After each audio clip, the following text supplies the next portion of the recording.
Halo Sobat Agro, kembali lagi di channel Agrosin ID yang selalu memberikan informasi menarik dan up-to-date seputar dunia pertanian. Dalam kegiatan sehari-hari, khususnya ketika memasak, Sobat Agro pasti menggunakan CPO atau Crude Palm Oil, atau yang lebih dikenal dengan nama minyak kelapa sawit. Ya, bahkan yang satu ini memang memiliki peran yang begitu penting untuk kegiatan manusia, mulai dari memasak hingga berbagai bahan atau herbal untuk kesehatan tubuh. Namun, di balik manfaatnya tersebut, pernahkah Sobat Agro berpikir bagaimana proses pengolahan CPO hingga menghasilkan bahan kualitas tinggi? Ingin tahu proses pembuatan CPO lengkap sejak buah sawit baru dipanen? Berikut ini urutan proses produksinya.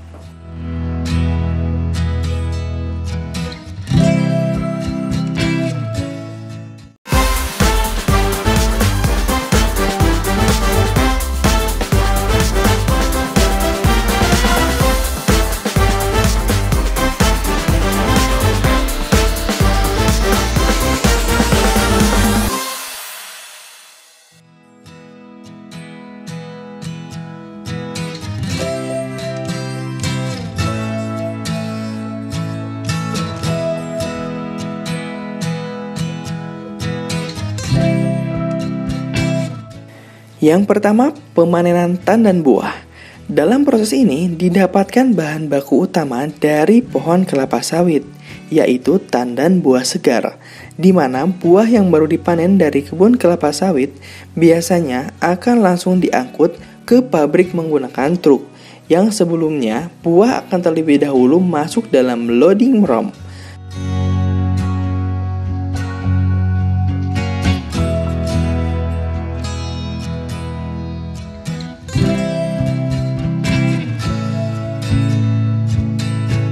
Setelah itu, tandan buah segar akan melalui jembatan timbang guna mengukur berat buah yang dipanen. Yang kedua, penyortiran. Setelah masuk pabrik pengolahan minyak kelapa sawit, proses pembuatan CPO berikutnya adalah penyortiran atau pemilahan tandan buah segar, di mana buah kelapa sawit akan dipisahkan menurut kematangannya. Proses ini merupakan proses yang begitu penting karena kematangan buah sawit akan mempengaruhi rendaman minyak. Jumlah atau kadar rendaman dan ALB tersebut diperoleh dari seberapa lama buah kelapa sawit sejak dipanen hingga melalui proses pengolahan selanjutnya.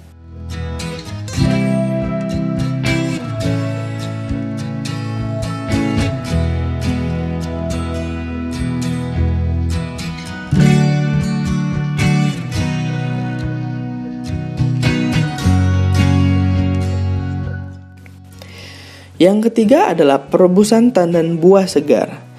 Proses pengolahan CPO selanjutnya adalah perebusan tandan buah segar atau TBS.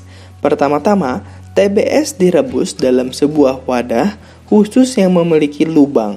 Kemudian langsung dipindahkan ke dalam sterilizer yang berbentuk bejana berjalan dengan tekanan udara 2,6 hingga 3 kilo per cm kubik.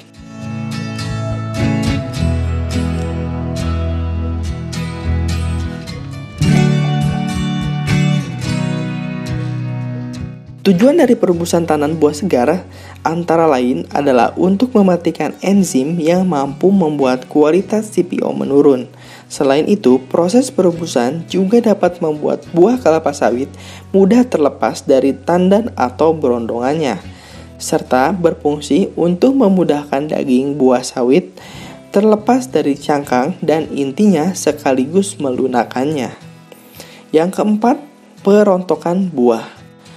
Pada proses CPO, yaitu tahap thresher, daging buah yang masih melekat akan dipisahkan dan berikutnya ditampung serta dibawa oleh fruit conveyor.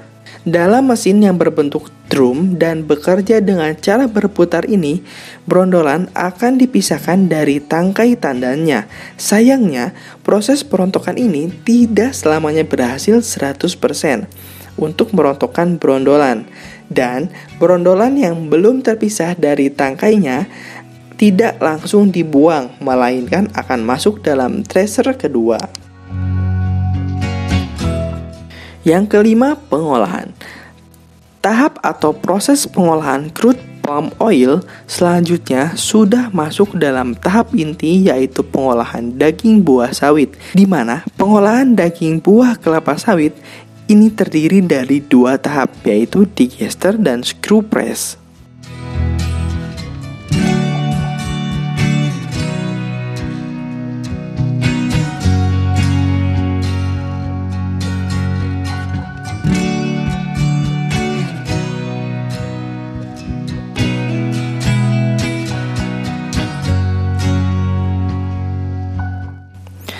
Yang keenam adalah pemurnian minyak kelapa sawit. Setelah lulus dalam proses screw press, kemudian akan didapatkan minyak kasar yang kemudian akan dimasukkan dalam stasiun klarifikasi. Nah, proses pemurnian minyak sendiri akan melakukan beberapa tahap, yang antara lain adalah tahap sand trap tank, fibrosperator, vertical clarify tank, oil tank, oil purifier, vacuum dryer, sludge tank, sand silicone, brush strainer, sludge separator, dan storage tank.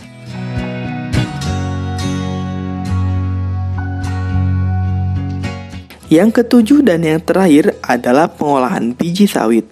Masuk dalam tahap terakhir, yaitu pengolahan biji kelapa sawit yang telah dipres dalam tahap sebelumnya.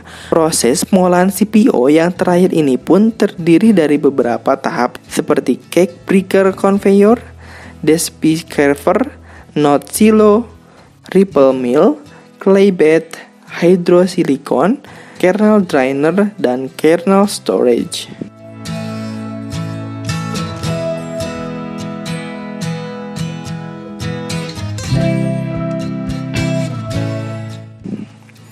Nah, itu dia Sobat Agro, proses pengolahan minyak kelapa sawit menjadi minyak goreng yang biasa kita gunakan sehari-hari.